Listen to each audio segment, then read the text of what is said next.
সমুদ্রের রহস্যময় গল্প মানেই এক আকর্ষণীয় জগৎ, যেখানে নানা ধরনের রোমাঞ্চকর ঘটনা ও অজানা রহস্য লুকিয়ে থাকে।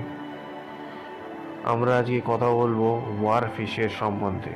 ওয়ারফিশ সমুদ্র কত যে রহস্য নিয়ে বসে আছে তার হয়তো কোনো সীমা নেই। কতটুকুই বা আমরা এখন পর্যন্ত জানতে পেরেছি। সমুদ্রের গভীরে আছে হাজার হাজার প্রজাতির প্রাণী, যার বেশিরভাগই আমাদের অজানা। তেমনই গভীর সমুদ্রের রহস্যময় এক প্রাণী ওয়ারফিশ। এর বৈজ্ঞানিক নাম রেগালেকাস গ্লেসনে।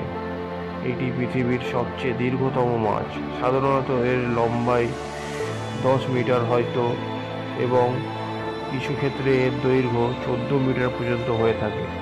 ওয়ারফিশের শরীর অত্যন্ত দীর্ঘ এবং সরল। এর শরীরের পৃষ্ঠের রং রূপালি। এছাড়াও পিঠে একটি দীর্ঘ এবং রঙিন পাখনা রয়েছে, যা দেখতে অনেকটা সামুদ্রিক সাপের মতো।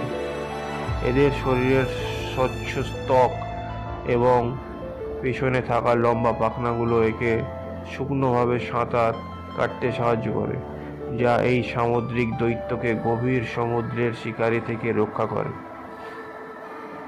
ওয়ারফিশের আবাসস্থল সাধারণত 200 মিটার গভীর সমুদ্র, যেখানে এটি অন্ধকার এবং ঠান্ডা পানি বিচরণ করে। এই মাছটি মূলত একক জীবনযাপন করে, যদিও কখনো কখনো কয়েকটি একত্রিত হয়ে থাকতে দেখা যায়। ওয়ারফিশের খাদ্য তালিকায় প্রধানত ছোট মাছ, প্ল্যাঙ্কটন ও অক্টোপাস হয়ে থাকে। এরা শিকার করার সময় তাদের লম্বা পিঠের সাহায্যে দ্রুত গতিতে শিকারকে ধরতে সক্ষম হয়। ওয়ারফিশের উপস্থিতি অনেক সময় লোকালয় এবং সমুদ্রের জলদূষণের কাহিনীতে মৎস্য দানব হিসাবে উল্লেখ করা হয়। তাদের দীর্ঘ এবং অদ্ভুত আকৃতির কারণে অনেক মানুষ এটিকে সমুদ্রের সাপ হিসেবে বিবেচনা করে। অতীতে যখন এই মাছগুলো সমুদ্রের তীরে মারা যেত, তখন লোকেরা এটি দেখে ভয় পেত। অনেকের ধারণা ছিল এটা কোনো ধরনের গুজব বা অশুভ সংকেত। ওয়ারফিশের সংখ্যা ক্রমশ হ্রাস পাচ্ছে, যা প্রধানত তাদের বাসস্থান হারানোর কারণে ঘটে। জলবায়ু পরিবর্তন, সমুদ্রের দূষণ এবং অবৈধ মৎস্য শিকার তাদের জন্য হুমকির সৃষ্টি করছে। গবেষকরা তাদের সংরক্ষণ এবং জীবনচক্রের সম্বন্ধে আরও তথ্য সংগ্রহের জন্য বিভিন্ন উদ্যোগ গ্রহণ করছেন।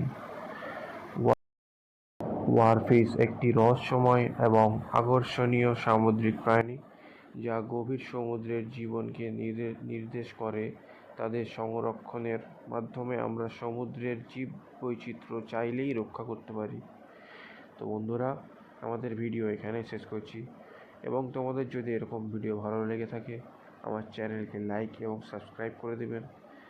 আমি এই চ্যানেলটা নতুন খুলেছি, সাপোর্ট করবেন।